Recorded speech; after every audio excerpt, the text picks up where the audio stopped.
Hey, good afternoon, everyone. Welcome, or good morning, depending on where you're at. Good time of day. Welcome to Banner and Backbone. I'm Nick Parrow. This is the Anti-Fascist Book Club, and I'm joined by my friends Tara Devlin of Tara Buster and the Political Voices Network. Hey, what's up, Tara? Hey, hello. Nice to see you guys. Good to see you. And my shirt twin today, Kris Nice. I Goldsmith, love it. has all of us fighting fascism. I like it. Good Kris idea. Kris, the founder of On Offense, one of the leads and incredible creators at Valor Media Network, creator of Veterans Fighting Fascism, Task Force Butler.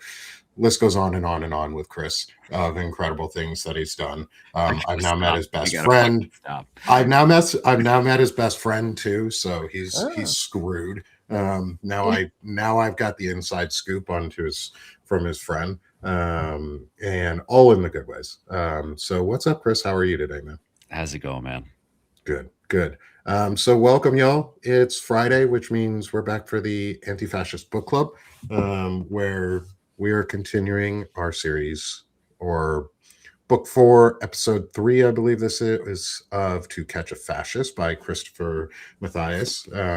And before we get into our book, as always, Kris, do you want to remind everyone what the book club is and isn't? And for those who are new with us, this side of my head, there's a QR code up there for the Veterans Fighting Fascism Anti-Fascist Book Club guidebook, so you can start your own. So the Anti-Fascist Book Club started actually because of a super viral TikTok. It was a total fucking accident. After the election, people were reaching out to me asking, like, what do we do? What do we do? And the first thing is you have to educate yourself about fascism if a fascist is going to be the president of the United States. So I came up with a brief list of what I thought was the essential reading so that people can understand the history of fascism is the history of democracy winning. However, it might be 2 years, it might be 50 years. Depends on how your opposition organizes. So the Anti-Fascist Book Club is the big project of Veterans Fighting Fascism. It's not just a list of books to help you educate yourself. It's an excuse to go out and get involved with organizing with other people. That can be virtually, as we do here every Friday, or more importantly, it should be locally and in person, if at all possible. If you want to combat fascism, you can't be hyper-focused on what's happening in Washington, what Donald Trump is tweeting about. You have to know what's going on with your local fascists, the fascists in your own backyard. So if you're interested in actually combating fascism, everything that you need, all of the guides are at veteransfightingfascism.org. It's the book list. It'll get you through your first 6 meetings. I've got a guide for each one of those, like questions and answer period, whatever, just to get the conversation flowing. Unlike most nonprofits, I don't want to build a relationship with you. I don't want you on my email list. I mean, if you want to donate, that's great. But the goal is to make it so that every anti-fascist is self-sufficient and can organize locally without needing Veterans Fighting Fascism or Kris Goldsmith. We're here to get you started on your own activism that you should be engaged in locally, because fascism grows in your own backyard, and that's where you have the greatest opportunity to fight it. Yeah. Agreed. Tara, before we get into our book, anything you want to add? No, just I think I was just listening to Kris and thinking what a great person he is. That's all because you're in the game and you don't just sit back. I really admire that. You make the change, and I love that. You're leading others to join. So yeah, this is how we're going to win. I think I just think you're a great person. So thank you. Thank you for all you do. Yeah. I want to point out that you made an important word choice there, Tara, whether it was purposeful or accidental, but recruiting others, I think, is a really important word choice. And I was talking with Pete Dominic yesterday, longtime comedian, male advocate, girl dad, pro-democracy friend. Like he was on two of my shows yesterday, just back to back, on accident for the second one. But in the first one, he said something along those lines of like he purposely recruits people into his life. And Hmm. right now, we're combating a group that is, or we're going on offense against a group that is purposely recruiting hate, purposely Right. recruiting the most Yeah. evil elements of our society, actively using that to foment fear and aggression and anger. We need to be purposefully recruiting people to our side too. Right. I With think hope that's an, too. That's the yes, thing. Yeah. yeah, Yeah. yeah, and with a different mindset, not with Hmm. the I'm here because I want to hurt Yeah. people, Or but I'm here exclude because the people and benefit of what hmm I'm doing is for the greater good that's right. and that others can be involved with it. And I think that's a powerful difference that, Kris, you mentioned organizing. And I'd love your thoughts on like, what do you see happening right now on a national versus local level for organizing when it comes to, say, the Democratic Party compared to grassroots movements that you are either familiar with or know about that are actively encouraging citizens to be involved compared to, say, what the Democrats or the parties are doing? Yeah. So let me back up for 1 second, just talk about the recruiting thing. So first of all, despite what it might look like, Nick and I do not coordinate our t-shirts. Or your We beards. So we just, I mean, the beards, those are Well, more the beards important are for me. just perfect anyway, so it's uh-huh. hard not to But coordinate them. but every Friday we have matching t-shirts. This is I just bought my own style, whatever. I just bought this. This is the first time I'm wearing it on screen. And I come on and Nick is wearing that. Nick got that shirt because we were together a week ago today. We were in Minneapolis. The Dropkick Murphys responded to our crazy idea 3 weeks prior. We were just like, hey, Dropkick Murphys are going to be in St. Paul. They've got a sold out show. Why don't we ask them if they can do like a pop up show at the Alex Preddy Memorial Oh, for the people of Minnesota, help fundraise, just bring some joy to a city that has been, that's my cat. experiencing its own, its own kind of like war. Really, I mean, that's what the streets of Minneapolis have been like. So over the course of 3 weeks, we planned a pop up show that originally, like, the idea we pitched to Dropkick was, Oh, hey, we'll get God. you on the back of an 18-wheeler and like you just pull up to the site, do an acoustic show for whoever's there, because there's always people at the Alex Preddy Memorial, and then take off because you guys have got your show that night and you need to perform. That turned into, well, you have to have a permit for that. So, well, if we need a permit anyway, why don't we just stay there and like get a couple of local bands? And then it ended up being an entire fucking day long, kind of like a musical festival, I guess. Yeah, a Like little bit. technically a It music. felt like a day of a music festival. Yeah. I've been Yeah. to plenty of those, so it had that vibe. People were in and out. Like I was up right next to the stage. It was fucking awesome.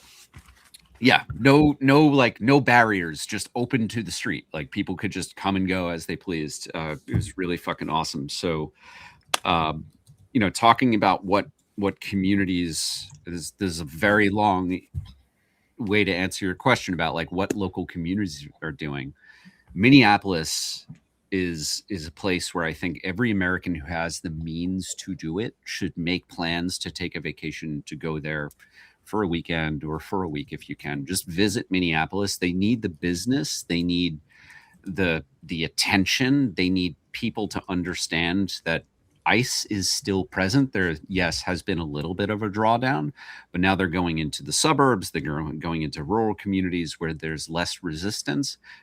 And one, aside from like trying to bring back the economy in Minneapolis that has had, tremendous damage because of all of the ICE raids and the ICE occupation, we all collectively need to learn the lessons that they have learned on the front lines of fighting a fascist regime.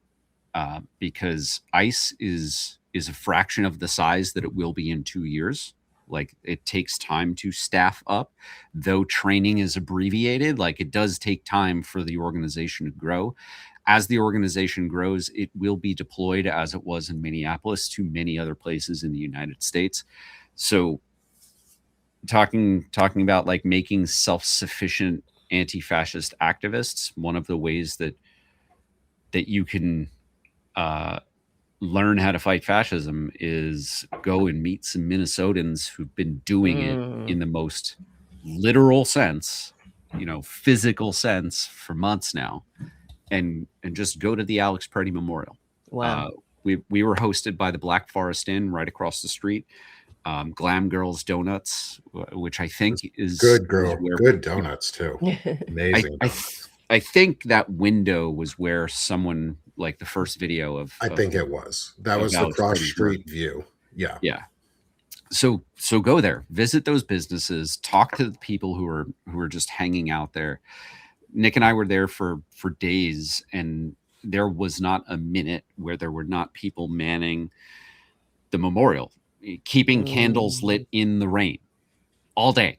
Like, it was truly incredibly inspiring. And if you want to know what anti-fascism looks like when like the fucking stormtroopers come to your city, that is what it looks like. Go talk to those people, learn some lessons, and bring them back home. Yeah.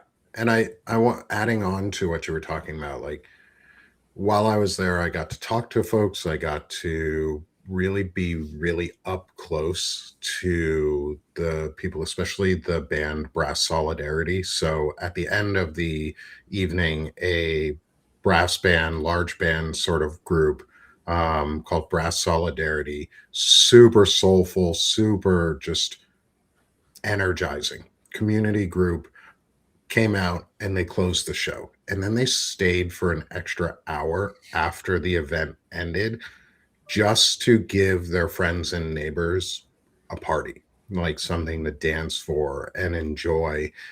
And I stayed for that whole show, and you guys got all that recording because I was fortunate enough to be able to go. Like, I was fortunate enough because of the sponsorship of Veterans Fighting Fascism and Kris, and to get to meet all of the folks at Valor Media that were there, the Save America movement team that was there, the other veteran creators, but getting to interact with the community, you could see, like, there is a sense of hope there. Mm-hmm. There's a solidarity amongst the people. You can feel it. Mm-hmm. You can, like, tangibly feel how much more together they are now than they were before the year started.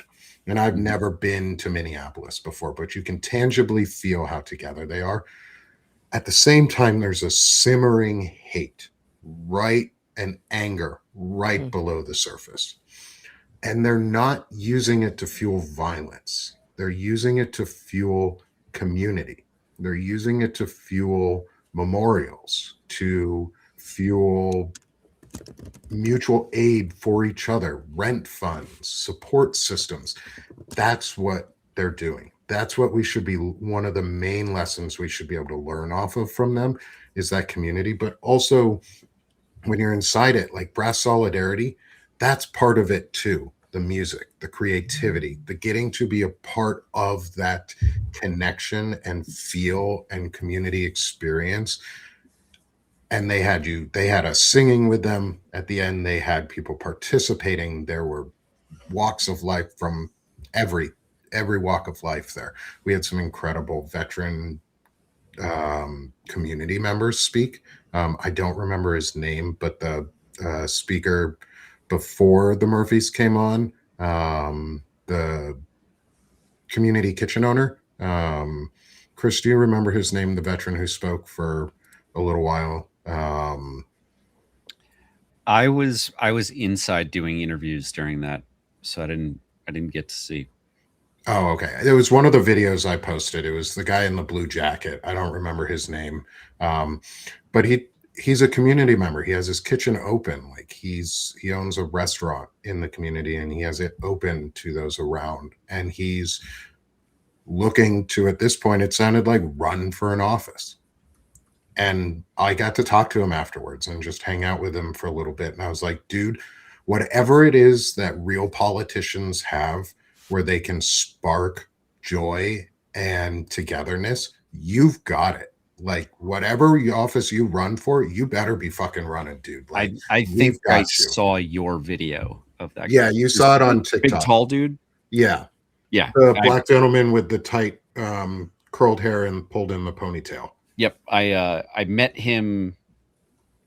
He, I guess, had just spoken or something. He came off stage, and he super fucking friendly guy. Like, dude, so much like he had that like Mom Donnie charisma or the Obama charisma or just that good politician charisma, but not in a pandering like I'm going to talk down to you like you're an idiot way or the I'm going to fuel you with rage way, but it was the I'm going to bring you together and we're going to do this together way. And there's so many amazing people in Minneapolis and what they're doing to bring each other together, to uplift each other is what we all need to be doing, not what we should be doing, but what we must be doing. Like there are no more shoulds. We need to be connecting and caring with each other and building these secondary support systems. Or as Dr.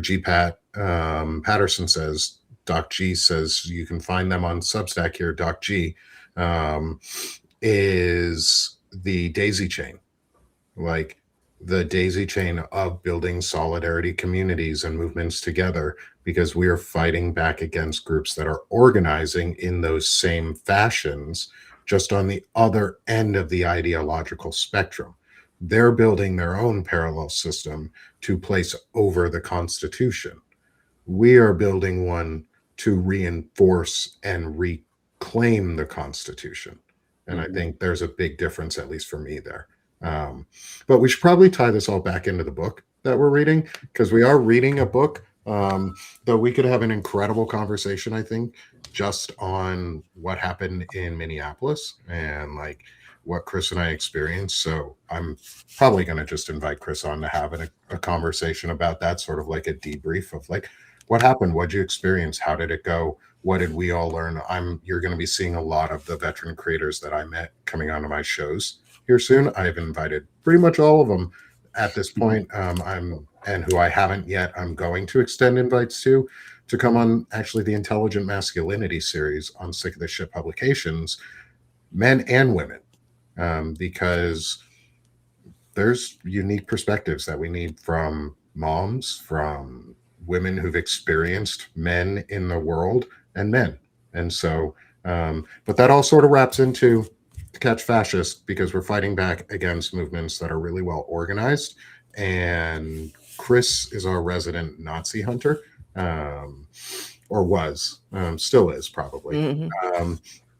And you turned us in on a different way. Yeah.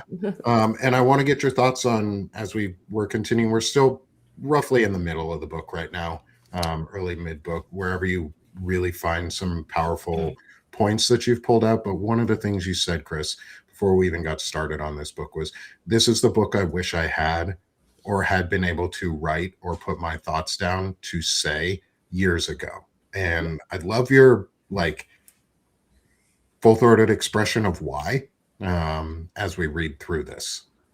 Yeah, it's I mean, as you alluded to, I've been infiltrating these extremist organizations, performing research, basically gathering evidence of criminality, like is documented throughout this book, writing reports, sending them off to both law enforcement, to policymakers, and to victims, so that those so the members of Patriot Front, that was kind of my most frequent target, could be held accountable. It was incredibly tough work, but also really fulfilling. Task Force Butler Institute's what it was created for. We were wildly effective for an unfunded organization made entirely of volunteers. We were crazy effective. We are responsible for the research that imposed about $3 million in lawsuits, successful lawsuits against Patriot Front. we managed to get a bunch of them prosecuted. And the thing about this book that I wanted for folks to understand that I could never communicate in the in-depth way that this book has is how widespread this problem is. In 2017, when Unite the Right rally happened, I feel like a lot of us have kind of like repositioned the way that we think about Unite the Right. A lot of us, myself included, didn't pay that close attention to what actually happened on the ground. We had kind of like the headlines, the surface level, and then what got the most attention from the political world and from, I think, most well-read Americans, people who do pay attention to the news, was Donald Trump saying neo-Nazis are very fine people. That's what drove most of the headlines. That's what drove most of the discussions. I didn't realize until I was infiltrating Patriot Front with a friend in 2020, so a full 3+ years later, how literal that Nazi label was. That I didn't, when my friend first proposed that we infiltrate a Nazi organization together, I thought he was using the term Nazi hyperbolically. It wasn't until I was inside that I saw them discussing and debating National Socialist philosophers and writers and authors and books. I didn't understand until I saw them using the words propaganda and self-radicalization unironically, that they were seeking this out, not accidentally. They weren't radicalized by the manosphere, as so many people talk about, and that is a tremendous problem.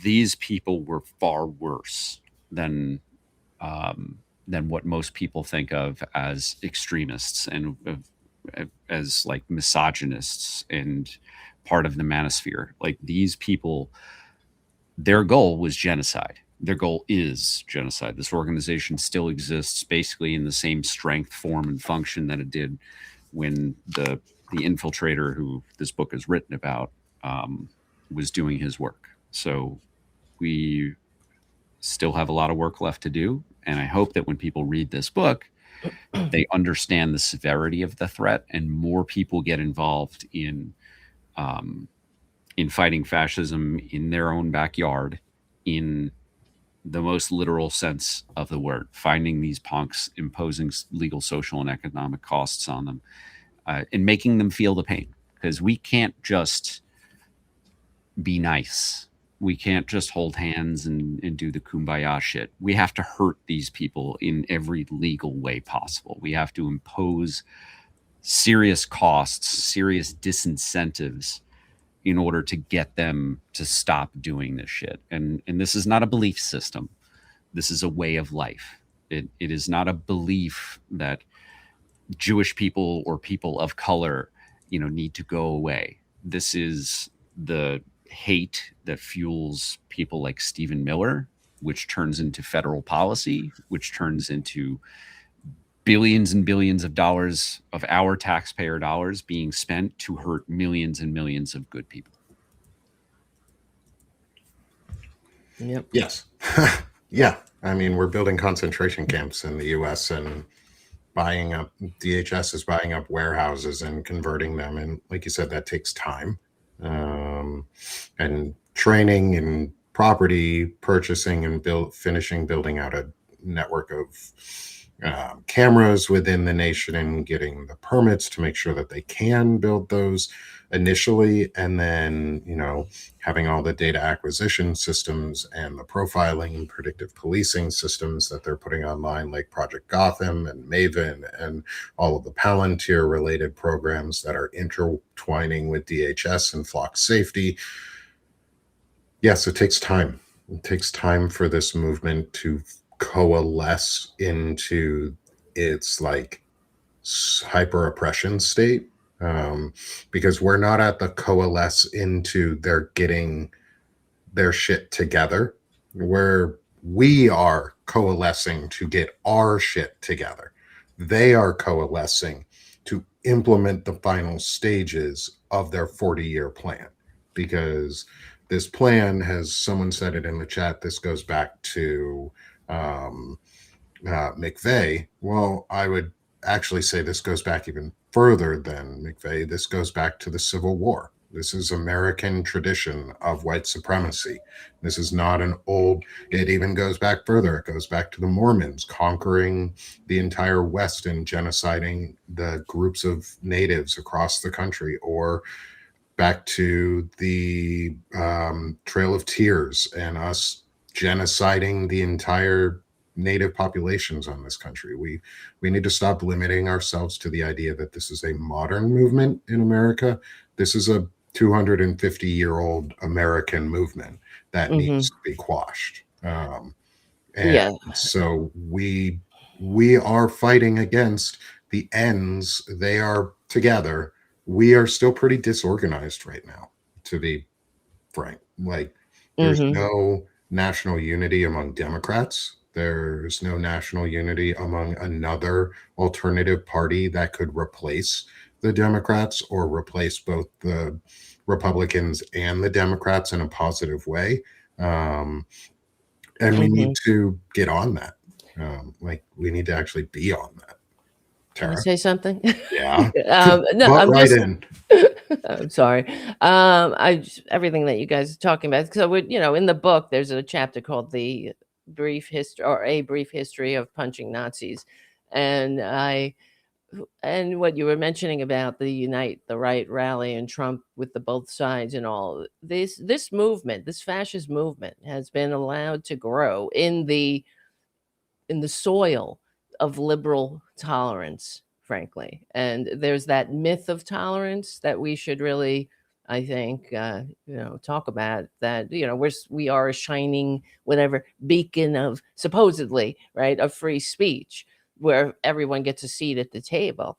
But if that's the paradox, actually, that's the word, the paradox of tolerance, not the myth of the tolerance, the paradox, that if we allow these Nazis, these horrible people who, want to commit genocide, we allow them to grow and organize and march and recruit under our liberal tolerance, then we're really setting the flame on on a fire that's going to burn us all down. And as we see with these people who are now in the halls of power, we really do have our work cut out for us now, because they get, and we've seen this, we saw this happen with when the Unite the Right rally had, when Trump talked about very fine people on both sides, and you had the punditry, the media, the corporate media pundits, the billionaire run millionaires telling working people to just point their fingers at everyone other than the ones at the top. But the debate was about what Trump said, and it should be about that we don't tolerate Nazis in this country. If we do, we're going to destroy ourselves. And I think that's where we are at this point. The normalization of this as just another political viewpoint. It's okay, it may be a political viewpoint, but it's a sickness. It's a sickness, and especially in a multiracial liberal democracy. And if we want to survive, that's the uncomfortable truth, that a society that tolerates people who want to strip others of their rights isn't tolerant. It's cowardly to let it continue. Really, we have to confront it head on, I think. So, yeah. What do you think? I mean, we can't hide behind the process of when real human beings are at stake here, and the entire system that is supposed to exist to let us all, pursue happiness. But you can't pursue happiness when the happiness of these very sick people depends on your subjugation or a complete annihilation. I mean, this is where we're at this point, and that's what they're trying to do. They're doing it with trans people now. They're targeting trans people, and the conversation should be the relating what they're doing to trans people to what the Nazis did to trans people, because they were the first targets in the early 30s. That should, and a lot of Americans don't know that, sadly. So, and that's a disgrace on the corporate media, frankly. The people who have bigger platforms than we do, we are doing as much as we can. But you know, I wish there would be a day where the corporate media pundits were on here saying, please become a patron, and we were the ones that had the millions of eyeballs, right? That'll So be soon enough. Because exactly. well, I think part of it too is breaking through those mythologies and getting like the anti-fascist research into the public sphere and breaking Hmm. through the misnomers and the purposeful biases against militant anti-fascism and what it Mm. means to truly be anti-fascist. Because just like during pre-World War II and during World War II times, when the media was bought up by rich assholes, Hmm. and say newspapers in America at the time were promoting Nazism. They weren't against it. Yep. We had the German American Bund in the US. Like Yep.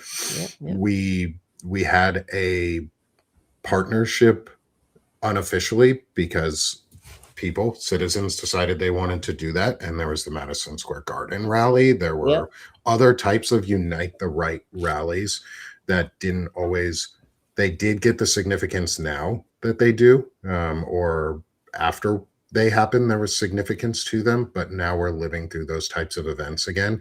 And we have to we are the ones taking over the space to push back on that shit and say, no, like, I'm not going to tolerate Charlie Kirk memorial Oh sites God. across the country, or when I see a Right. church in Oklahoma that I drive by with the Christian flag flying over the American flag. Maybe next time I drive by, I will stop That's and find the disgusting. address and call the cops, because that's that's an illegal act. Mm-mm. That you don't put the flag of another group over the American flag in the States ever. No. Or the laws of, yeah, Courtney, thanks for that one. I was going to bring that up too, is the law in Kansas now revoking trans people of their driver's Are license you kidding me? Oh and my God. removing You that see? federal identification that would be needed Right. Right. to Right. Right. Right. vote. Right. And Right. this is the precursor to voting restrictions, and is a voting restriction. It is a Jim Crow era law to restrict people from the access to vote.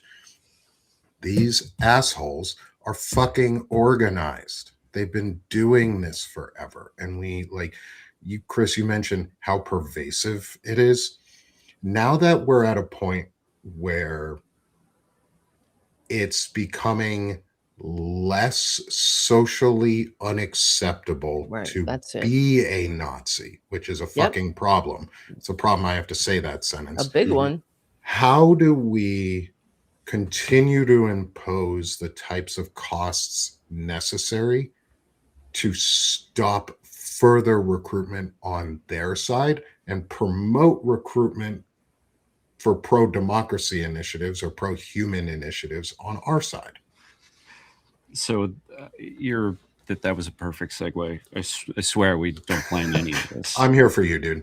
So page 87, the first page of chapter 7, A Brief History of Unmasking, begins with: the history of white supremacy in America is marked in part by periods when the most ardent practitioners wore masks and periods when they didn't need to.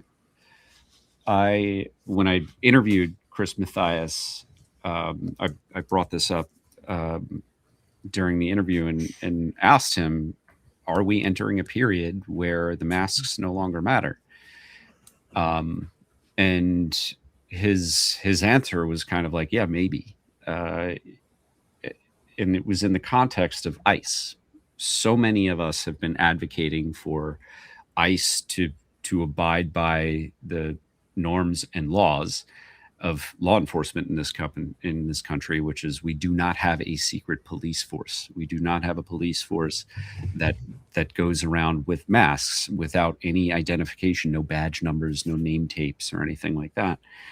And I am wondering if we are reaching a point where if Congress passed a law and they actually enforced it and ICE no longer wore masks, does the United States do we the people have the capacity to impose costs to disincentivize fascist behavior by this growing police force?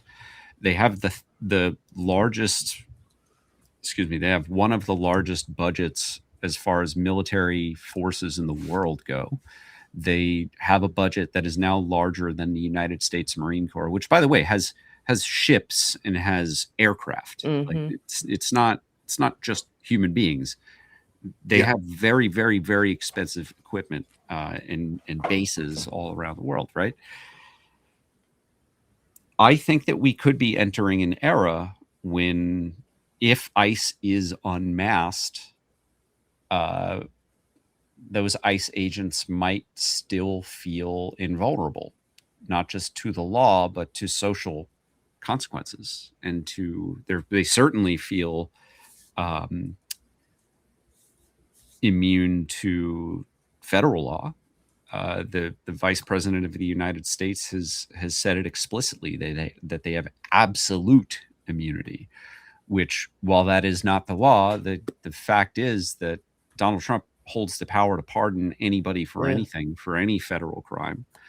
So unless we convince state governments, attorneys general, districts attorneys, to start filing charges against individual ICE agents for violations of local and state law, which they are within their jurisdiction, unless we convince these local and state politicians to be aggressive, we will be in a place where Donald Trump could just say, "I'm giving you a preemptive pardon." Remember around January 6th, the phrase preemptive pardon or pocket pardon was discussed all the time. I mean, I think what I remember from those conversations from legal scholars, it seems like a hole in the Constitution. Donald Trump could preemptively pardon ICE for anything. So it's going to be up to state and local governments to rein them in. So if we are successful in getting them unmasked through advocacy, through the law, will it even matter if state and local governments aren't stepping up? That's and what's Donald so Trump has frustrating. issued a blanket or preemptive pardon? Well, this is the frustration of living in this timeline of watching these people get away with their crimes again and again and again. And it feels very, we all feel, I don't know about you, I'll speak for myself, but it feels enraging to me. But it also serves to make people tune out. You know, I know a lot of people that were very politically engaged that are like, I can't deal with this shit. I'm not, because they feel powerless to do anything about it. There is blatant open crimes happening. We all watched Alex Preddy and Renee Good get murdered before our eyes by these lawless scumbags. And what happened? Where's Jonathan Ross now? Is he still on duty? I know he got a big payday on GoFundMe from the fascists, right? Or wherever they have their own fascist channel where they fundraise, right? Give, set, and go. Yeah. But that in itself is disgusting. There's no accountability. Oh, he's the victim. And that's part of fascism in itself, where they are the perpetual victims. So no matter what happens, everyone's picking on them. That's why there's so many losers and how, I'm sure you met them when you were infiltrating fascist groups, where these are losers, that they get these are hurt young men who feel, I guess, lost in their lives. And they, instead of offering hope to these people, they give them excuses. They give them they're the victims of elites or conspiracies or the other or some, an illegal or this, they would otherwise be living their best lives. It's everybody else's fault. So this is what we're seeing now too, that everything is we're all picking on the powers that be, right? It's all, if you ask them questions, especially Trump, right? If you ask him a question, oh, you're terrible, you're horrible, anyway, but I think that I don't even know where I'm going with that sentence there, but you know what I'm saying. It's just losers, a lot of losers, lost losers in this movement. And one of the things when I was reading the book too was what struck me was how infantile these men were in these groups, very babyish, very just doing like babyish juvenile antics. But I also had to remind myself, what do you call it? I dismissed them at my own peril, and we dismissed them at our peril. Just this was the same thing with the Nazis. They dismissed Hitler as a joke, as a clown. We can look at contemporaneous writings where that people were like, "Oh, he's a fool, he's a clown." I mean, and we do know there was a Jewish group that was an early, a large organized group of Jewish people, of Jewish Germans who were early adopters of Hitler, and we all know how that ended up. So anyway, yeah, and I mean, reading one of the YouTube comments that we've got is it's edgelord shit, therefore Tran cry hards, and yes, I'd argue maybe 8chan cry hards, but like nowadays just Twitter or excreter cry hards, because that's what you do on X, is you excrete shit. Yep. And so that's what they do on X, is they just excrete shit all over us and tell us how dumb they are and bad their ideas are. But when you don't push back in that space, like when it was talking in the chapter, like talking about, I'm going to be famous, look, oh, I'm going to be famous. Like, we need to have folks on our side who are willing to be just as open to being famous and maybe having their life ruined, but for a good reason, because we have to impose costs. And I'm not saying, when I say some people, I am not saying minority communities or minority or like marginalized people need to be the ones going out and imposing that type of cost. I mean, white folks, you need to be going back into the spaces that we claim to care about and taking them over again. If you're a white person who loves punk rock and heavy metal and hard rock shows, go back to them and make them spaces that are akin to what the early skinheads from London used to do, which was a anti-Nazi movement, anti-fascist movement, which was co-opted by the fascists to allow themselves to get into our spaces.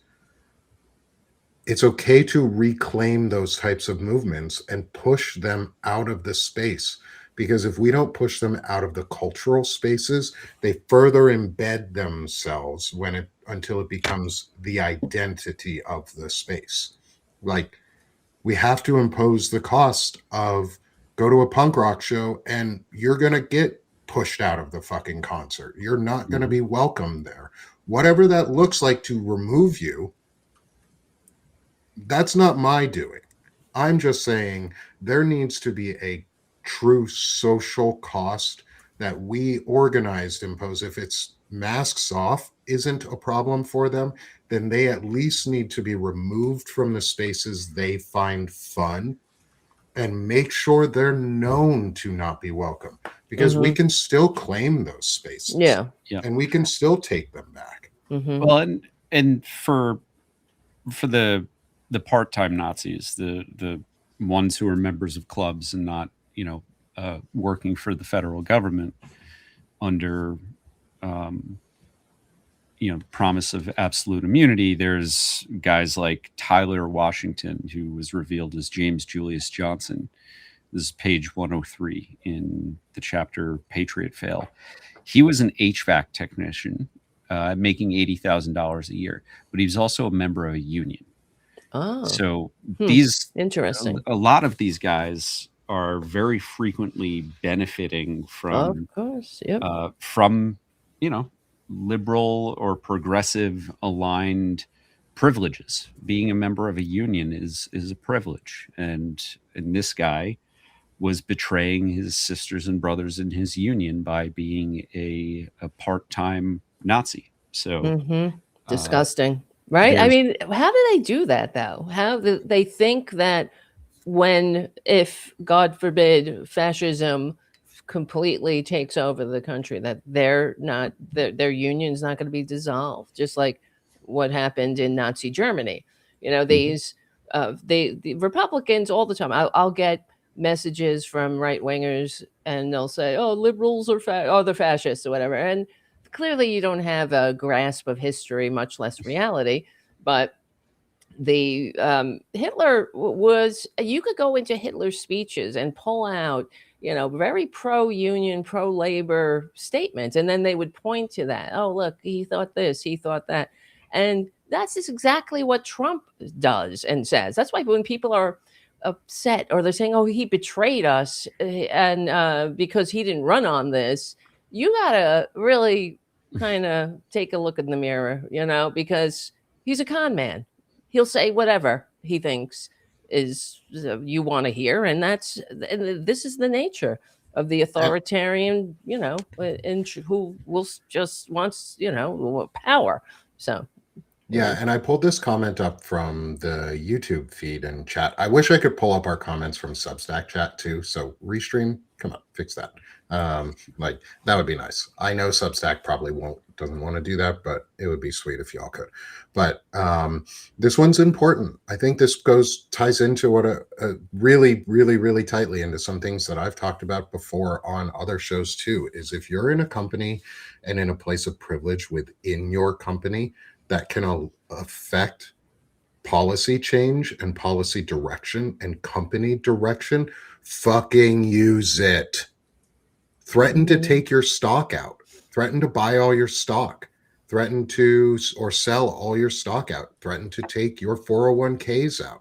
Threaten to use your position and privilege within the company to affect positive change, because if you don't, some asshole's going to do it. And they're going to do it in a bad way. So you need to speak out and stand, and your company needs to be willing to put themselves on the line. And if your company's not, you're not at the right company. Sorry. If you're not in a company where they're going to stand in these moments now before it's too late, before there's actual physical violence for companies yet, in many ways, you need to stand up and make sure it's known now. And if you're in a union, you can easily say, hey, if you're outed as a union member, as a Nazi who is anti-union in everything that they are about, because unions are about supporting all of us collectively together. Yeah, we're in this together. Then collectively as the union, we vote you out and remove you from the union membership and roles. And you don't get your dues back. You're just kicked the fuck out. We'll keep your money. Thanks. Bye. Unions can do that shit. And if your union leaders, I wonder though if they can though, because there's been so many anti-union laws passed by Republicans. Well, then they have to try. Well, they have to yeah, try. No, I agree.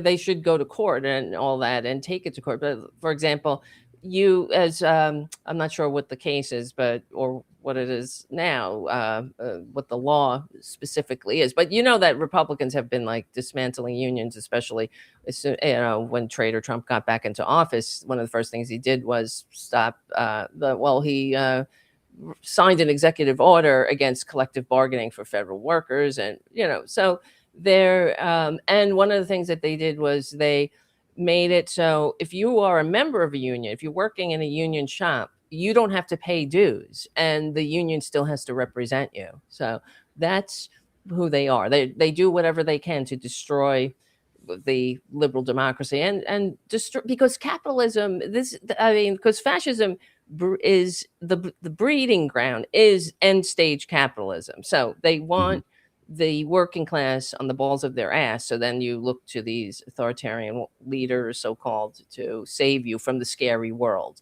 And it's like, just like the historical fascists, they use and you're the person in the book who's a union member. It doesn't surprise me. This is what we see. There was a guy back in the day, his name was Vanderbo, and he was one of the people that was just stirring up shit when that got Gabby Giffords almost assassinated about Obamacare. And he was hiding in his basement. He built a big network of people, and he was like, break their windows, break them, and that was against the Democrats who were passing Obamacare. Then it was revealed that he was capable, or he was able to sit in his basement on the internet machine that was created by government research and development, so our tax dollars, only because of the Social Security disability payments that he had from We the People. And it came out that he was on Social Security disability. And then he was like, oh, me, I fell on hard times. And you know what I mean? And like, where's your bootstraps, buddy? But this is what I'm talking about. They want all the benefits of civilization that liberals create, but they don't want to have any of the responsibilities. So like the historical fascists, like the Nazis, they use elections, they use free speech, assembly, freedom of assembly to build their mass movement. And then they use emergency powers, like what Trader Trump is doing now, and decree laws to shut all this down, to shut down the opposition, the independent media, and civil liberties. This is what we're seeing. Even Hexeth this morning was on CNN whining about, oh, I can't wait for David Ellison to take over. Right? Oh, I can't. Yeah. Hopefully we'll have him back here too in a second, as we have a new friend joining us. What just Stephen happened Atchison. I thought I sent him off or something. One of Chris's best friends, if not best friend. And I got to interview him. He's an Army vet. Good dude. And he's going to be joining us for the book clubs moving forward, and cool. At least tuning in with us, if not every episode, whenever he's available. And I'm super excited to have him when he comes back on. If he's able to make it. If not today, we'll get him for next week. But like I read that quote, or I listened to that quote from Pete Hegseth about I can't wait for the Ellisons to finish taking over media, is the most Seven Mountain Mandate dominionism bullshit that I've ever heard. Chilled and try to stop it. Yeah. Because the Secretary of Wannabes is getting our service members killed, and is upset that they're taking unflattering pictures of him. Right. And it's about the performance, when you and, have no substance. And wants us to really believe that 1984 Orwellian slogan of war is peace and freedom is slavery. Right. And we've already won. Right. Yeah. Yeah, we've already won. It doesn't even a little bit of both. It's both. Like, it doesn't even remind me of George Bush coming out and saying we've won, or the war is over. This is just like, we won, we're done. Yeah, but by the way, 6 service members died yesterday, and there'll be more. Nobody's mourning it. Like, they're fucking pawns on a board. It's disgusting. Yep, it's fucking disgusting.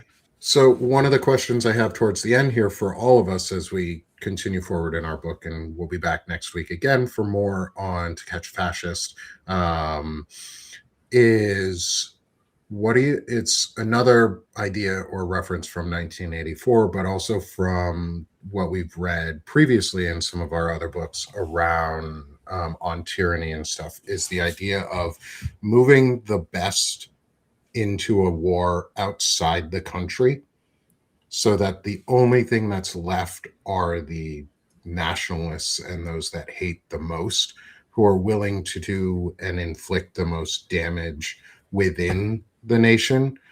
What are your guys' thoughts on that? happening, because my fears, what I fear, and this is just my fear, but I've heard it from others in the community, is that we're going to get attacked as the US. Oh God, yeah. We don't have a good counter in terrorist organization anymore in the FBI. It's been gutted. We have some fucking jackass, dumb, non-intelligence professional who's leading one of the most important counterintelligence units in the country, if not the world, protecting the US. And we've got Kash Patel.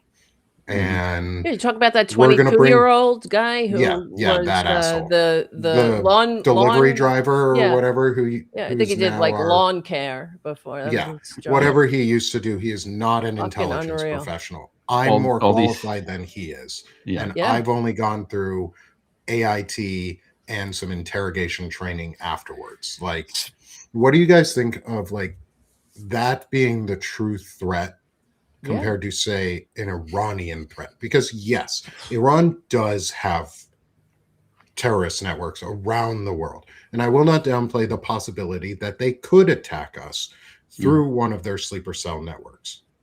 And I'm also more concerned that the white nationalists are going to use this as the opportunity to do a false flag event, because we saw 3 Shahed style drones get stolen from a military base in Kentucky, I want to say this weekend was what I heard reporting of, and what that portends to or leads us towards. Chris?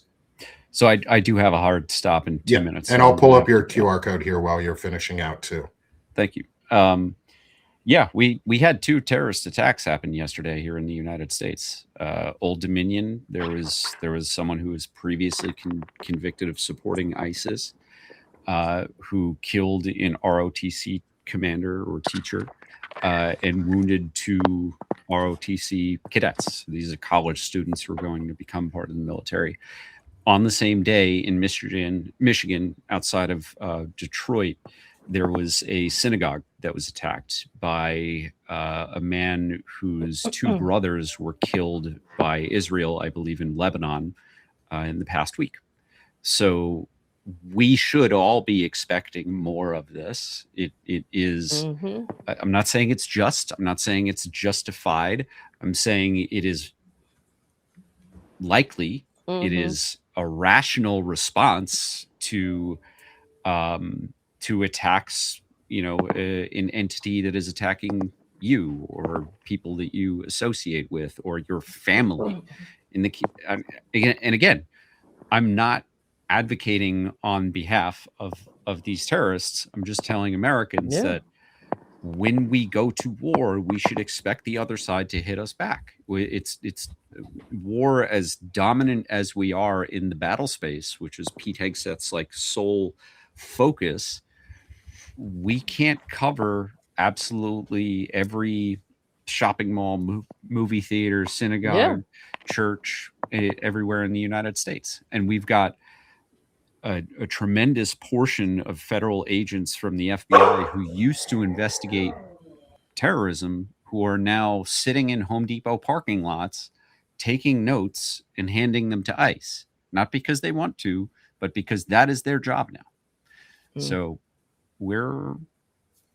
we should expect more terrorist attacks. To have 2 on one day in 2 different states, totally unrelated to one another as far as we can tell so far, should tell you how frequent these things could potentially become in the future. Yes. Steve, I love you, buddy, but I got a hard stop and I got to go. I'm already a minute late. All right. Thanks, Chris. All right, I Chris. appreciate you a lot. We'll see you later. Next time. See you, Chris. And we've got Steven here a little late. His my message to him didn't get it to him in time, and that's all right. We're going to get you back next week too, if you've got time, and pretty much open invite any week, any Friday, or 1 p.m. Eastern, 12 p.m. Central time. Sorry, 1 p.m. Eastern, 12 Central, 10 Pacific. I'm trying to get my time zones down. We'll have you on. So I'll make sure to send you the stuff a little earlier next time, just so that it doesn't get lost in the sauce. I don't think it's your fault. I think it's something with my Signal app on my phone is like not. No, it happens. Yeah.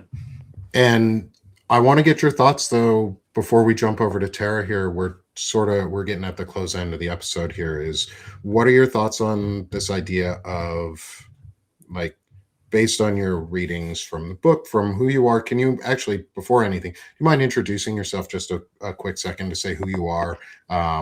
Kris or Stephen and I got to know each other over this week and over the past couple of weeks a little bit, but we got to know each other this week on an intelligent masculinity interview. And as I said earlier, he's a good friend of Kris Goldsmith's. But Stephen, do you mind introducing yourself before we get some of your thoughts on, like, the likelihoods of, say, sleeper cell versus white nationalist attacks on our nation, and how we need to combat against that so that we can be on offense for saving democracy? Sure. Yeah, my name is Steve Atchison, and like you said, I'm friends with Kris for a long time. We've been together since pretty much day one of basic training, and have done a lot of different things together over the years. I don't try to really take credit for the things Kris does, because a lot of that's been, his own motivations. But I've been out here in Wisconsin pretty much since I got out of the military in the end of 2008. I have a degree in civil engineering. I grew up on a dairy farm here in Wisconsin, and so I have he's got that East Coast experience of, the past 20 years of the global war on terror and all of the, things that have been affecting our country. And I have more of the rural Midwestern perspective, I suppose, and live very firmly in good old boy country here, and which has its ups and its downs. But I get to hear a lot of, disturbing things where I live. That's for sure. And I got a chance to read through this whole book over the last 10 days. I think I ordered it, the first day that that you mentioned it, and it came the next day, and I just couldn't put it down, really. I think the most important thing that we can do is just try to organize in our communities. Like, I used to get really bogged down in, the global things that are happening, and felt very hopeless and ineffective. And it wasn't really until I started trying to organize more locally and statewide, and really in my community, my small town of 800 and some people here in Blanchardville, Wisconsin, and just, finding where my allies were even here in town, and how we could get together and create resiliency and protect our own communities. And not in any militant way or whatever, but just by really getting to know each other and creating that community, and figuring out where there were areas that we were lacking right here, and addressing those needs together is really, I think, the most important thing. If we all just focused more on our local issues, we'd be a lot better prepared for the bigger things that come our way. Yeah, and I think that's a really important point. Thanks for bringing that up to Stephen, was around the local and how we need to. And sometimes, it feels weird because we talk about local stuff and we are nationally speaking, like we are speaking nationally and internationally. Like, we have some amazing members of our audience who are in Canada who are actively supporting this offense for democracy, because it personally impacts them too. Like, the US going into a fascist nation is a bad thing for Canada, because it impacts and scares the shit out of Canadians, because they're our closest neighbor, and we could just roll onto and over them if we try. Like, we could start an offensive against them, and that would be scary as shit. And so Canadians are seeing us and becoming part of our community too, in a good way. But just because we're nationally broadcasting, the, say, 300 plus folks who are with us between the various platforms, if even just half of you went out and started a book club, or the AFBC book club, and just did your own in person, you could then use that and build off of it to implement some of Dr. G's daisy chain systems and the parallel systems to build better communities. And you can interlace these different community organizations and organizing methods together into a strong foundation where community is central again. And how is it for you? Because I'm in a red state too, and we've talked about this a little bit, but how is it for you as someone who is probably openly in your community known as someone who would be anti-fascist. How is that living in a community where you know some of your neighbors are pro-fascist? And what does that do maybe for like neighborhood barbecues or stuff like that, where you may have some things in common, but there's that really big wedge of, I want democracy, they want fascism. How do we move forward with each other? Well, one thing that I find the most interesting when I talk to people that I don't necessarily align with politically is like they think that they're the freedom fighters. You know, they really have it in their head that they're the ones who are protecting democracy by propping up, you know, oligarchs and propping up, you know, these wannabe dictators. And it's just always amazing to me to hear that sort of logic when I see it the complete opposite way. But I think I said in our intelligent masculinity, maybe it was before we went on air, that I've always been sort of a chameleon in a way, not in a negative way, but just that I've been able to find common ground with a lot of different people over my life. And even though I'm, you know, have my own personal beliefs, if I shut other people out of my life who I disagree with, I wouldn't have a lot of friends, you know?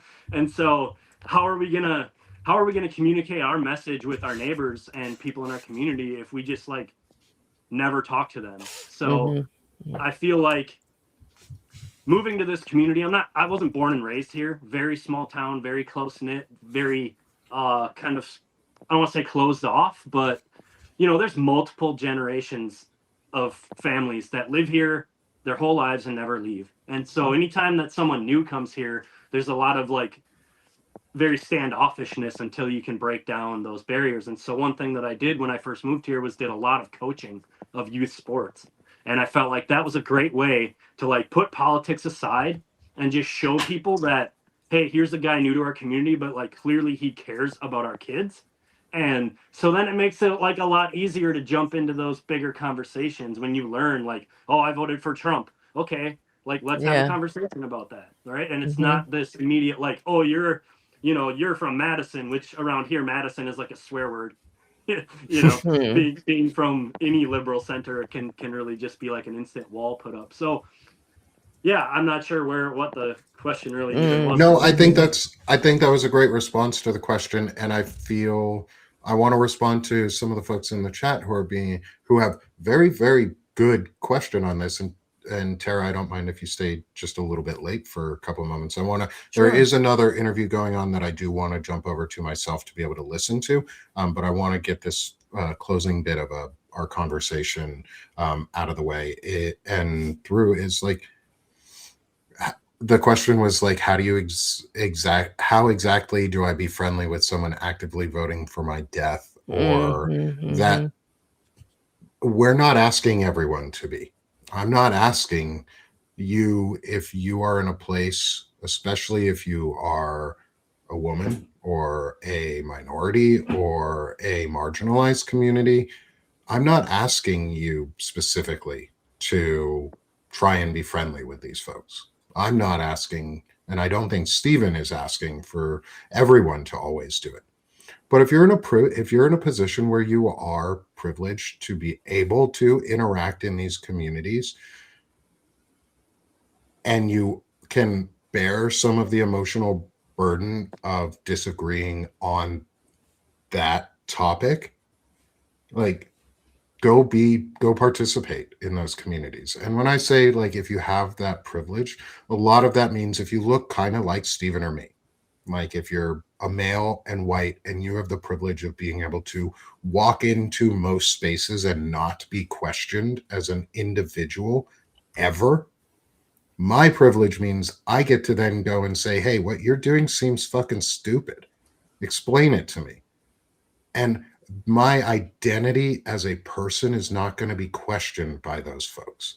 It's going to be seen as a challenge, yeah, and maybe an aggressive challenge towards their identity and who they are. But I don't want to put people in this. I'm not asking, just like in the book To Catch Fascist, Vincent, our main character, knows what the fuck he's doing, and he's able to blend into those situations and environments, and he's not asking others to do it for him. He's not asking others to put themselves in harm's way to be the one to do it. He's doing it. He is the white man who can do it, who can go into those circles, not always to be an undercover anti-fascist, but I can get into circles that allow me to experience those discussions in a way that's less appalling to my sense of personhood than it would be if, say, a trans person was being directly told to their face, you have no right to exist. That touches me, but not as severely as if I was a trans person being told that. And I can use my privilege to push back and go, hey, I'm not a trans person, but that's fucked up. Yes. And we make those the social costs. And Yeah. And Stephen, you talked about it a little bit in our interview, and we're sort of tailoring. Tara, sorry, you're getting an intro to what we talked about this past week. But I do want to hear this a little bit again. Was Stephen, you talked about coaching, and specifically when we spoke, you talked about the way you intentionally used words to not demean girls and those others who were in the flag football league that you were coaching. And can you talk about like that little bit of like social resistance, but also training for children on what it modeled, like what model that can set for those kids to be able to take away from, and like how that might open up conversations within a community? Yeah, well, just to give a little more background. So I would kind of set out rules for our team, and I would have them lined up and just be like, all right, we're not gonna tell each other you throw like or run like or kick like a girl, because to be honest, every year that I've coached flag football, a girl has been the best player in our league, and more than one. And so one of the years that I was laying out these rules, we would coach next to other teams, and I could hear another coach from another team as I'm explaining my rules yelling at his team, you throw like a bunch of girls. And so just like here I am trying to set out these rules for my team, and yet they're hearing from the coach right next to him these things that I'm telling them not to do. And it's the same thing in wrestling. Wrestling you think is like this big macho sport. I grew up wrestling my whole life, and now I'm coaching it and on the other side of it, and I'm just being very intentional about the words that I use, because there's a lot of coaches that use very derogatory tactics to motivate kids that I don't agree with, that I'm trying to get away from, trying to teach them that there's just a better way to go about that. So I don't know if that necessarily answered your question. It did. But it was very interesting reading about Vincent and his background, because as I'm reading it, I'm like, I grew up in a very conservative, close-minded environment. And if I would have done nothing than just go in the military and get out of the military and go back to that life, I would probably be one of those people. But I got out of the military and I joined Iraq Veterans Against the War. And I was very active in that organization for a number of years. And it was that which really exposed me to a lot of like further left-leaning people in my life. And it was only that I gained empathy for people who are trans and the LGBTQ community. And it was like humanizing them by working with them towards this common goal and not really putting those identities front and center. It was humanizing for me, because it's like, wow, like all of that can just be not pushed aside, but it's like, you're just human beings at the end of the day. And that's what it really boils down to. And I think a lot of the people that hold these beliefs that, they can be just mean-spirited are people who have like never had their horizons expanded in that way. And so it was like, wow, it would be really easy for me to become like a Vincent like character if I wasn't already like so public and people kind of knew who I was, because I lived that life and I speak that terminology. I know what's going on in their head almost before it even comes out of their mouth. Yes, but it just seems to me that, and listening to you guys too, about your experiences with people, Trump voters, and all that. My opinion is that it's it's their propaganda ecosystem that keeps them stuck. And this is the problem. This is why studies show Trump supporters are more likely to believe something that comes out of his mouth, even when it's false. And there's a whole, and that's why we call it a cult. I mean, and it has all the characteristics of a cult. But these right-wing outlets like Fox and OANN and Newsmax, they are, they routinely push misinformation. And that's why when you encounter a Trump voter, it's not hard to, to debate, let's say, or because they're not operating in the reality-based world. I was going to say community, but world, really, because that's why Trump, like all authoritarians, devalued truth. That was one of the first things he did. Don't believe them, believe me. He actually said that. Don't believe what you see, believe what I tell you. Mhm. And so, and now these people, it's like there's a whole, identity. That's why it's going to be very hard to break people out of it. But we have the duty. I'm of the opinion that you can't just leave things like laying in the floor to stink up the place. You have to respond. And even if that little social pushback, there's I think makes a difference. So yeah, I follow the Republican nominee, I guess you could call him that, for the Wisconsin gubernatorial race, Tom Tiffany, and I follow his social media, and it's just, to me, they just always play on fear. Yeah. They just play it up constantly, and they make people who don't necessarily get out in the world a whole lot, whether that be because they're farming all the time or they're just, they just never leave their hometown or whatever it might be. They just play up on their fears of what the rest of the world is. Right. And it's like, if they could just get out there, and see people for themselves, a lot of that would go away. And I guess that's really what happened to me, is like, I got out and I opened my eyes and I let myself just like see the humanity in people around me. And that's it, really. And I think that's what's so sad about this timeline. And I hope that when we get to the other side, that people are so sick of the division that that it goes in the opposite direction, because we should care about each other, that we shouldn't drink each other's tears. That's one thing that always got me, MAGA selling merch, drinking liberal tears. Why are you drinking the tears of your fellow Americans? I don't want to drink your tears. I'm trying to make sure you don't have to die without health care, that you have living wages. You're not going to cry.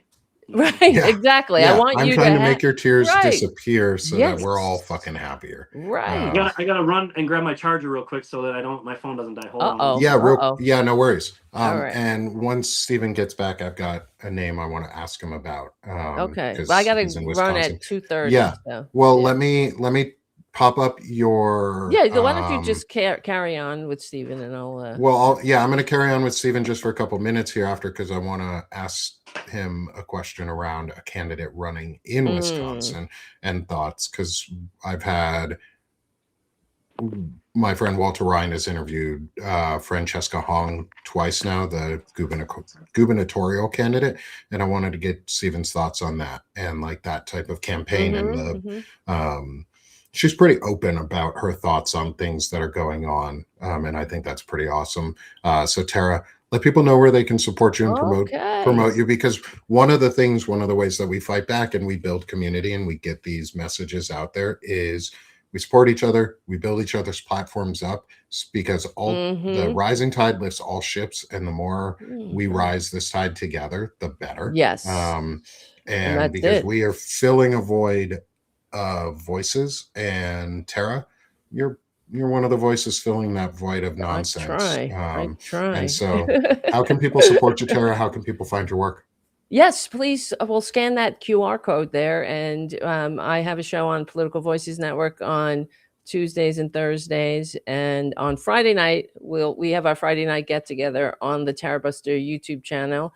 So youtube.com/channel/Tara Buster. So subscribe to my Substack, and you'll get the links and all that. And then you'll be able to hang out with us tonight. We have a lot of fun in the chat. Everyone it's a great community. So 8:30 p.m. tonight.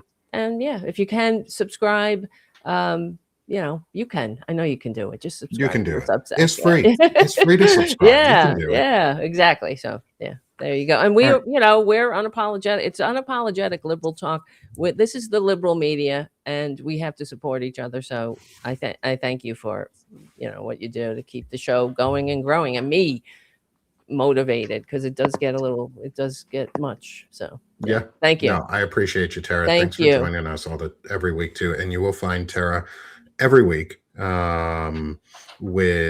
with us here on the Anti-Fascist Book Club and on the Political Voices Network, and every Friday. So come join Tara, come follow, support her work. Yes.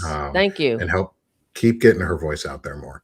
I appreciate it. Tara. All right, I'm going to bounce. So nice to meet you there, Stephen. And, yeah, nice to meet you too. I've listened to you a couple times, and I really appreciate everything. Thank you. Thank you too. Thank you. Awesome. And I'll see you soon. All righty. All right. Sounds good. Thanks, Tara. Yes, I'll talk to you soon. Bye-bye. Sounds good. And Stephen, I wanted to keep you on just for a couple more moments. We had a question from the chat. I have a friend Walter Ryan, who I do a lot of shows with and have really good discussions with. He's also out of Wisconsin and has been running candidate interviews for the last few weeks and months and trying to get people on. And he's had some really good interviews with folks out of Wisconsin. And I wanted to get your thoughts on two of them. If you know anything about them or have thoughts on them, is your gubernatorial candidate, Francesca Hong, first, and what your thoughts are. Because we've posted on Banner and Backbone 2 of Walter's interviews with her, and she seems solid. She seems like a candidate who's aiming for the people and wants to listen, but I want thoughts on the ground from someone who lives in the state. Yeah, I mean, you sort of portrayed Wisconsin as a red state earlier, and I would push back on that a little bit in that I actually think that we're a blue state that's just been gerrymandered to fuck. And that's why we sometimes become a red state. But on most statewide elections, with the exception of Ron Johnson, somehow, Jagoff is still in office.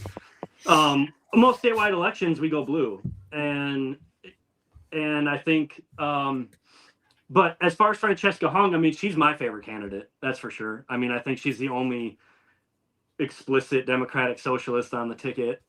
And just her background, I mean, being a chef, you know, before my back injury from the military got worse and I had to quit, I used to run an organic produce and livestock farm, and a lot of our sales were into restaurants in Madison. We sold to 7 or 8 different restaurants in that city for quite a few years.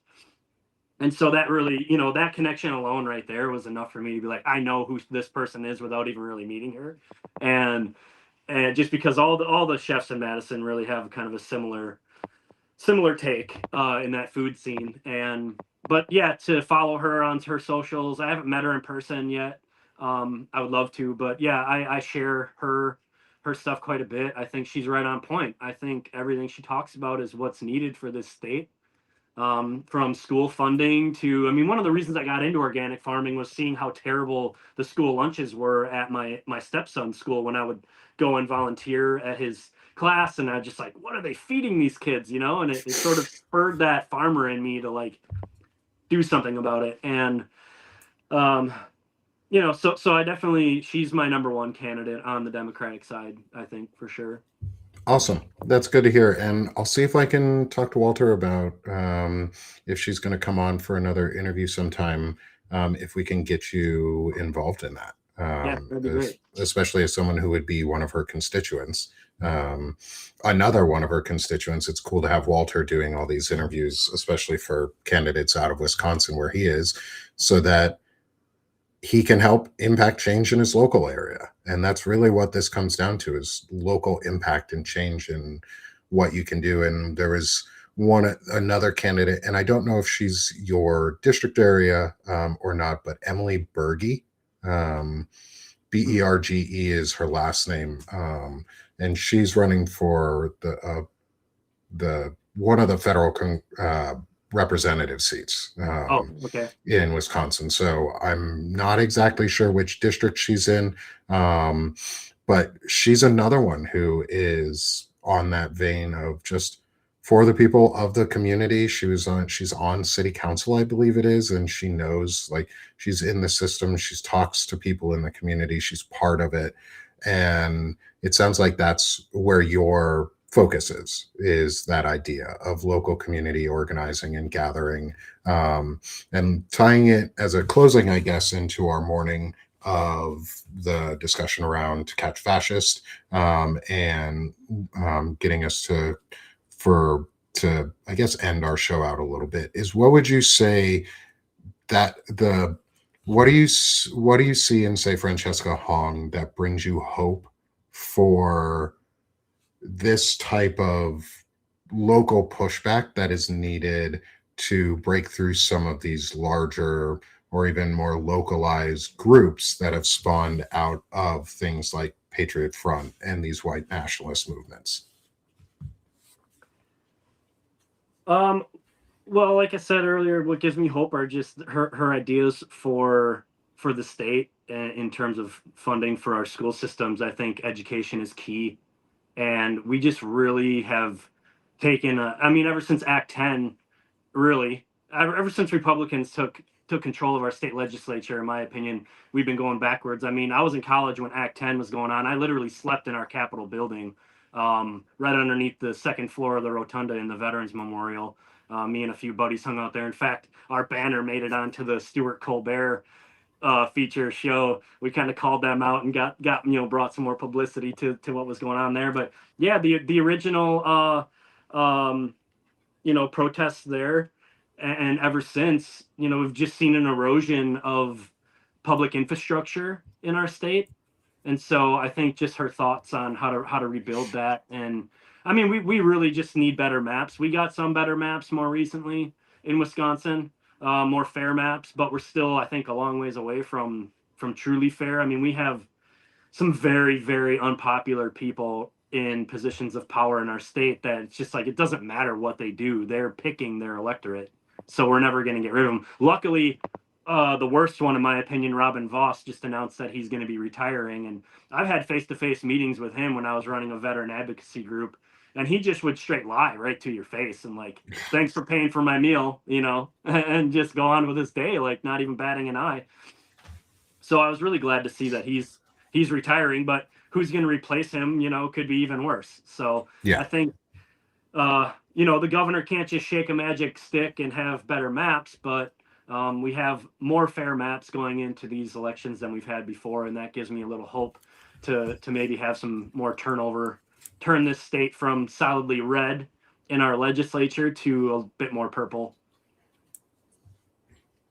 Love it. Yeah, because we also need to break through the myth that places are red when they're not, too. And it's just people are probably disengaged more so than anything, and been told they need to be disengaged. And so let's close out the show in also another way is, how can people find you? How can they support what you're doing? I know you're newer on Substack still, and we're getting you more active, but I got your picture today. I'm updating. Yeah, I just did that earlier. You like that? I like it. So Stephen, where can people find you? How can they support what you're doing?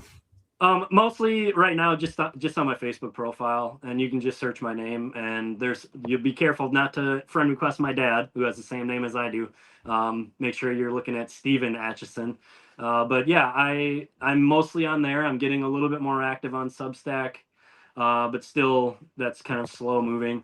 I'm also running for my local school board, so for whatever that's worth. I don't know if there's any awesome Blanchardvillians around on watching us, but trying to make a difference there. So awesome. Well, I'm going to get you on for a candidate interview, even local school board to Congress. That's what we want. We want every position being run, not unopposed. We need positions everywhere across the nation to learn, to be informed, because a more informed electorate is a smarter electorate and they make better choices. So Stephen, I'm going to get you on for a candidate interview. I'm actually going to see if I can get Walter to interview you as well as part of it, because he's local Wisconsin with you. And I think that makes an impact, is to have others in your state interview you. And hopefully your race goes well, and hopefully we can give you some good. We won't be easy. We never are. We always ask hard questions. We ask honest questions. We want to know who you are and what you are about, and what you can bring to your community. Because right now, that's what we need. We need people bringing things to their community. So, friends, come support Stephen. You'll be seeing him more here on Banner and Backbone with me and friends as he comes on with the Anti-Fascist Book Club. You'll see him occasionally on Sick of the Shit publications too. I'm going to be working to get him on some of the shows over there. And hopefully, this has been a great introduction for y'all to who Stephen is. And Stephen, I hope this has been, I know towards the end, but a good introduction to the last little bit of the Anti-Fascist Book Club for the day. Excuse me. Yeah, it's been great. I'm looking forward to this. So thank you for having me. Awesome. Thanks, man. And I'll close out too here. Please come find me at Sick of This Shit Publications. That's my main home for my main work on masculinity, chronic illness discussions, and all of the other community building aspects that I'm doing to try and help make a manosphere that doesn't suck, to make a community that we all want to be a part of, and we can push back on the paradox of tolerance and make intolerant things intolerable again. So come join me there at Sick of This Shit Publications. And then finally, come join us here at Banner and Backbone. We're pushing back against all these narratives. We've got the Anti-Fascist Book Club. We've got Palin Talk. We have our articles that we put out. We're reposting the candidate interviews from Walter Ryan, and we're continuing to grow on y'all's discussions and y'all's feedback. And I appreciate all of you. Free, paid support, whatever you can provide or offer us, that helps. And then at the end, when I get the show reposted after this morning, thank you guys. Please repost, restack, like, share, put it on your socials, send it to your friends on Facebook, send it to your MAGA relatives, have them listen to these conversations because maybe they'll feel welcomed. Maybe have them send it to your disaffected friends because they'll feel welcomed here, because we're not trying to push people away from knowledge. If you're allergic to knowledge, that's a you problem, not a me problem. We're going to make knowledge a you problem, though. So come back with us again, everyone, next week, next Friday at 1 p.m. Eastern, 10 a.m. Pacific, for another episode of Banner and Backbone's Anti-Fascist Book Club, based on the Veterans Fighting Fascism model, because it is all of us fighting fascism now. So let's fight together, friends. Thanks, y'all. Thanks, Stephen. Appreciate it today.